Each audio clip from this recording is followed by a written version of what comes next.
আজ বলবো অহল্যার দ্বিতীয় অধ্যায়। ঋষি গৌতমের অভিশাপে তিনি তো পাথর হয়ে গিয়েছিলেন, কিন্তু সময় থেমে থাকেনি। কিন্তু অহল্যার রূপ শতাব্দীর পর শতাব্দী থেমেছিল। পাথরের শরীর, কিন্তু মনের গভীরে ছিল ক্ষমা আর শান্তির তপস্যা। তিনি প্রতিনিয়ত ভাবতেন, দুঃখ আমাকে ভাঙবে না, আমি অপেক্ষা করব আলোর। অহল্যার যন্ত্রণা ছিল সমাজের লজ্জা, ভুল বোঝাবুঝির আর নিজের প্রতি অপরাধবোধের একটা সংগ্রাম।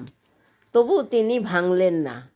তিনি তপস্যায় জ্বলতে থাকলেন, প্রদীপ হয়ে রইলেন।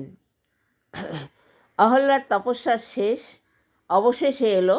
অযোধ্যার রাজপুত্র রাম ও লক্ষ্মণ বিশ্বামিত্র মুনির সাথে আশ্রমে প্রবেশ করলেন।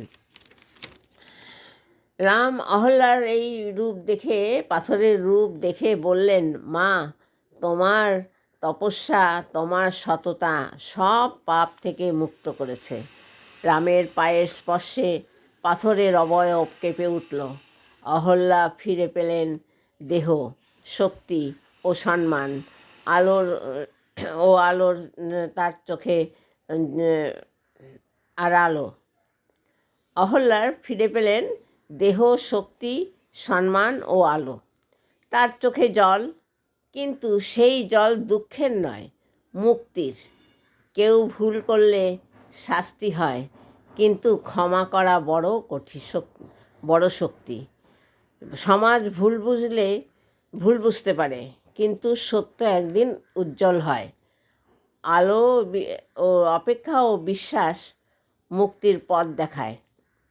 অহল্যা ধৈর্য, তপস্যার ও ক্ষমার প্রতীক। অহল্যা শেখান, মুক্তি আসে বাইরে থেকে নয়, আসে নিজের ভিতর থেকে। অহল্যা আজকে আমাদের মুক্তির তপস্যার প্রতীক হয়ে আছেন।